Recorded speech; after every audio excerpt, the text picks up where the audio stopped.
உண்மையிலே எப்படின்னா ஒரு கிரேட்ஃபுல்லான ஒரு இடம் அது. என் வாழ்க்கையில் வந்து ஒரு டேர்னிங் பாயிண்ட் அப்படின்னா அந்த டிஎன்பிஎல் தான். நான் டிஎன்பிஎல் செலக்ட் ஆகும்னு நினச்சி கூட பார்க்கல. எஸ்எஸ் ராஜன் நல்லா பண்ணேன். அப்படியே அங்கேருந்து ட்ரையல்ஸ்லாம் கூப்பிட்டாங்க. டிஎன்பிஎல் வந்து திருப்பூர் பிக் பண்ணாங்கன்னு நினைக்கவே இல்லை. திடீர்னு பார்த்தா திருப்பூர் பிக் பண்ணாங்க அந்த டைம்.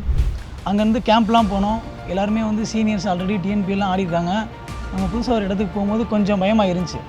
எப்படி பழக போகிறோம் என்ன அப்படின்னு. அப்புறம் ஸ்டார்டிங் ஸ்டேஜில் கொஞ்சம் ஒரு மாதிரி பயந்து தான் பேசினேன். அப்புறம் போக போக எல்லாருமே ஜாலியாகிட்டாங்க. ஒரு மாதிரி நம்மளை வந்து தனியாகவே பார்க்கல எல்லோரும். என்னோடய லைஃப்பை மாற்றினதே அந்த டீம் தானே. அதுவும் இல்லாமல் அவங்க தான். அவங்க இல்லைனா இவ்வளோ தூரம் வந்திருக்கவே முடியாது. எப்படின்னா நான் வந்து கான்ஃபிடென்ட் இல்லாத ஒரு ஆள். எனக்கு வந்து நான் நல்லா பவுலிங் போடணும் அப்படின்னு கான்ஃபிடென்ட் இல்லாமல் இருந்தேன். அதை அவங்க பார்த்துட்டு உன்னால் பண்ண முடியும்டா, நீ பண்ணி கொடுப்ப அப்படின்னு சொல்லி பண்ண வச்சாங்க. ஒவ்வொரு விஷயமும் பேசுவாங்க. கோவப்பட்டதில்லை. இப்போ அந்த மேட்ச் அந்த சேலம் மேட்ச் முடிஞ்சதுக்கப்புறம் கூட ஒரு வார்த்தை கோவமாக பேசுனதில்லை. அடுத்து பண்ணிக்கலாம் அப்படின்னு தான் சொன்னாங்க. என்னை எப்படி யூஸ் பண்ணணுமோ அப்படி யூஸ் பண்ணி பயங்கரமாக எடுத்துகிட்டு போனாங்க. அதனால தான் இன்றைக்கி இவ்வளோ தூரம் வந்தது. கோல்ஸ் போகும்போது இப்போ மும்பை போகிறேன். இதுக்கு முன்னாடி வெளியூரில் போய் ஆடினதே இல்லை. மும்பை விக்கெட்டில் போய் ஆடுறோம். எப்படி பவுலிங் போகணும், அந்த விக்கெட்டில் எப்படி பவுலிங் போகணும் கூட தெரில. ஃபஸ்ட்டு போகும்போது இனிஷியலாக ரொம்ப கஷ்டப்பட்டேன். எப்படி போகணும் என்னன்னு தெரில. அப்போ ஃப்ரெண்ட்ஸ் ஆல்ரெடி ஆடின பசங்கிட்டலாம் கேட்டேன். அவனுக்கு என்ன சொன்னாங்கன்னா இதுதான் பண்ணலாம் அப்படின்னு சொன்னாங்க. அப்போ அந்த டைமில் தான் புரிஞ்சு. எப்போ எனக்கு 4 மேட்ச் ஆடினேன். 4 மேட்ச்சில் ஒன்றுமே பண்ணல, பெருசாக எதுவுமே பண்ணல. லாஸ்ட் மேட்ச் தான் ஒரு 4 விக்கெட்ஸ் எடுப்பேன். அப்போ என்னோடய மைண்ட் செட் கொஞ்சம் நல்லா இருந்துச்சு.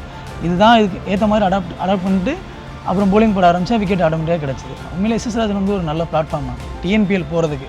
ஏன்னா நிறைய பேர் இப்போ வந்து தெரியுறாங்க. இப்போ லைவ் டெலிகாஸ்ட்லாம் நடக்குது. அந்த மாதிரி லைவ் மேட்ச்லாம் ஆடும்போது பசங்க இன்னும் நல்லா பண்ணணும்னு நினைப்பாங்க. ஏன்னா எல்லோரும் டிவி பார்த்துட்டு இருப்பாங்க. அவங்க முன்னாடி நல்லா பண்ணணும்னு நினைக்கும் போது நல்லா ரிசல்ட் வருது. டிஸ்ட்ரிக்ஸ்லேருந்து நிறைய பசங்க மேலே வராங்க. நானும் அப்படி தான் வந்தேன் டிஸ்ட்ரிக்ஸில். நான் நினச்சி கூட பார்க்கல நான் எதுவும் செகலாம் செலக்ட் ஆகும். ஏன்னா வந்து யாருக்கும் அவ்வளோ ஈஸியாக கொடுத்துட மாட்டாங்க.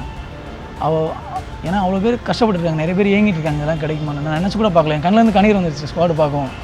இவ்வளோ நமக்கு கொடுப்பாங்களா அப்படின்னு. ஏன்னா அப்படியே மாறிச்சு. கோல்ஸ் முடிஞ்சு எஸ்எஸ் ராஜன் வந்தேன். எஸ்எஸ் ராஜன் டிஎன்பிஎல் இப்போ சையத் முஸ்தாக் அலி. உண்மையிலே பயங்கரமாக இருக்குது. பெருசாக பண்ணணும்னு தோணுது.